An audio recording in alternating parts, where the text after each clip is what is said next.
সমাজে অনেক হুজুর আছে, রং ঢং করে আলোচনা করে, মানুষকে কান্না করে দেয়, মানুষকে কান্না করিয়া ফেলে, কিন্তু সমাজের ভিতরে ফিতনা চালু আছে, সমাজের ভিতরে শিরক চালু আছে, সমাজের ভিতরে বেদাত চালু আছে।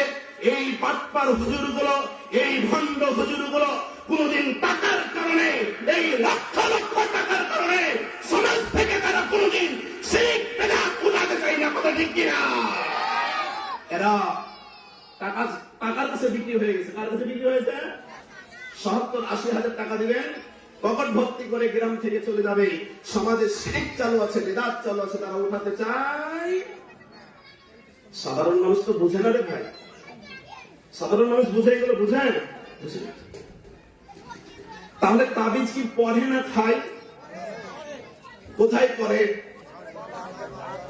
বিভিন্ন জায়গাতে। আমার ওস্তাদজি বলছেন গলাতে পড়ে, মাজাতে পড়ে।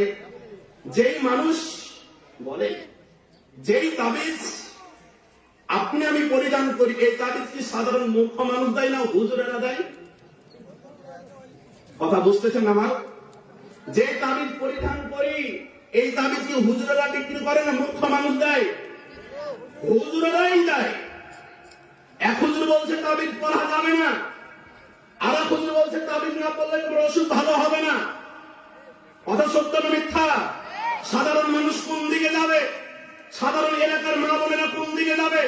ছোট্ট বাচ্চা কান্না করতে লাগলে মায়ের বুকটা ধরফর করে। কথা ঠিক কিনা?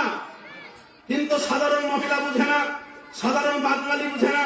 হুজুরের কাছে দৌড়িয়ে যায়, 500 টাকা দিয়ে দেয়, একটা তাবিজ দিয়ে দেয়, ওই ওষুধটা ভালো হয়ে যায়। বলেন নাউজুবিল্লাহ। তাবিজের কথা কেন বললাম, শিরকের কথা কেন বললাম? রাসূলুল্লাহ সাল্লাল্লাহু আলাইহি সাল্লাম সহিহ বুখারী, আবু দাউদ, তিরমিজির হাদিসের ভিতরে বলছেন, আমার কাছে 10 জন ব্যক্তি এসেছেন। কয়জন ব্যক্তি?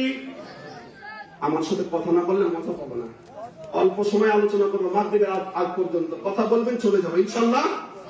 আল্লাহ রাসূল সাল্লাল্লাহু আলাইহি সাল্লাম সহিহ বুখারী, আবু দাউদ, তিরমিজির হাদিসে বলছেন, আলোচনা কি নিয়ে করছি? তাবিজ, শিরক। মনে থাকবে তো?